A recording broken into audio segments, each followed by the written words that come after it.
Sekarang waktunya kita mempelajari obat anti-infeksi. Berikut adalah tujuan pembelajaran dari materi obat-obat anti-infeksi.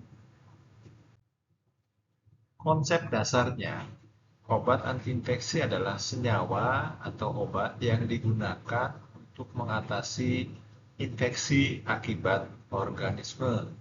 Organisme yang dimaksud adalah mikroorganisme, yaitu bakteri, virus, jamur, maupun parasit. Keempat, mikroorganisme ini bisa menyebabkan infeksi atau reaksi dari tubuh terhadap mereka. Kategorinya dapat dibagi atas antibiotik, antivirus, anti jamur, dan antiparasit sesuai dengan penyebabnya. Nah, apa yang menjadi tantangan klinis saat ini adalah resistensi antibiotik, kemudian efek samping obat-obat antibiotik atau antiinfeksi, dan interaksi obat yang terjadi. Di ini contoh-contohnya antibiotik.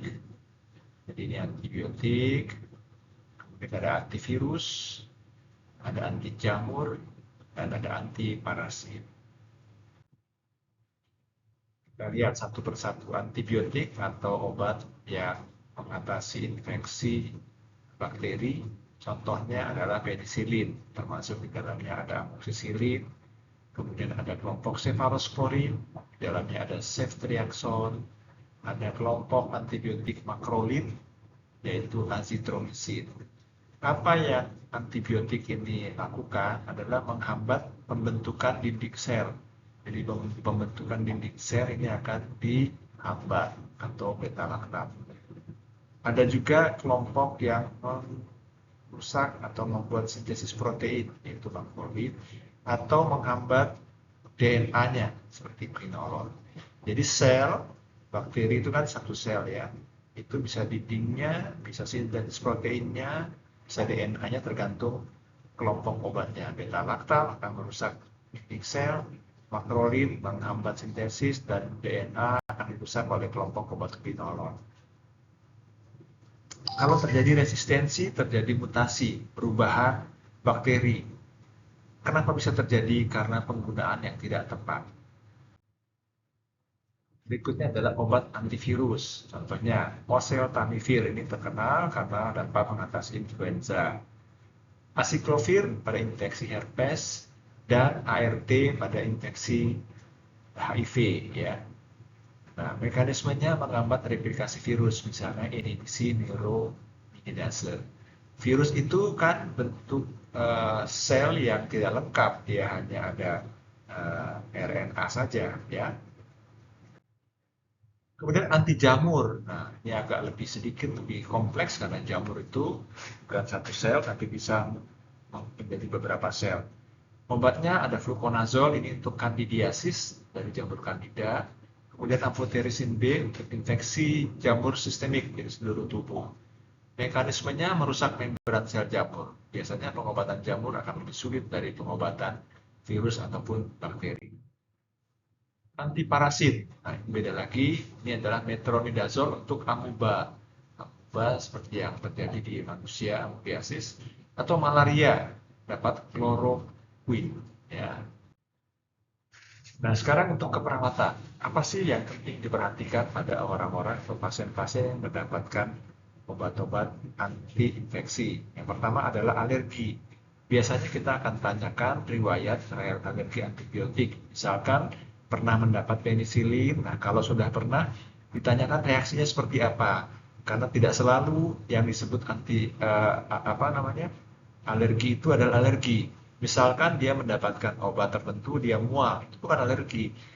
Misalkan dia mendapatkan obat tertentu, dia ke diare, itu belum tentu alergi. Ya, jadi itu merupakan yang harus kita tanyakan. Kita tanyakan kalau dia sesak, bengkak, kemerahan, gatal, nah itu kemungkinan alergi. Sedangkan diare bisa terjadi karena efek samping. Ya, kemudian hepatotoksisitas bisa terjadi neutropenia juga, Karena itu perlu kita mengajarkan ke pasien untuk menyelesaikan satu pengobatan. Ini penting sekali ya untuk antibiotik karena itu dihitung berdasarkan waktu tumbuhnya kuman atau bakteri atau parasit atau jamur sampai tuntas. Kalau tidak tuntas maka akan terjadi perubahan pada eh, apa namanya kuman atau bakteri atau virus itu atau parasit sehingga menyebabkan resistensi.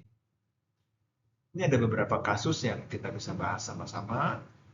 Laki-laki 65 tahun, demam, batuk berdahak, dahaknya kuning warnanya, sesak napas, dan dari diagnosisnya adalah community pneumonia atau pneumonia karena lingkungan, jadi bukan didapat di rumah sakit.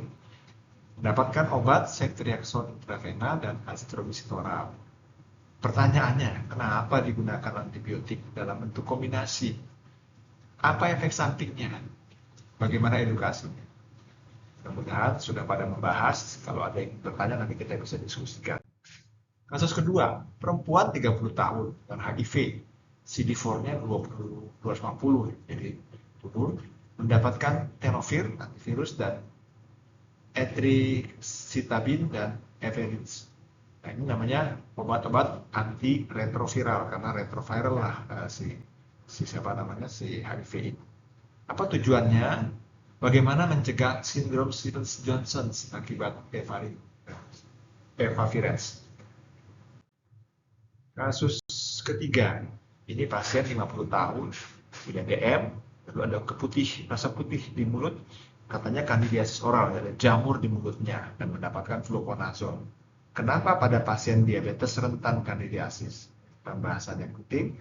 Apa interaksi fluconazole dengan obat-obat diabetes seperti metformin dan sebagainya? Itu yang ingin saya sampaikan pada kesempatan kali ini. Terima kasih atas perhatiannya.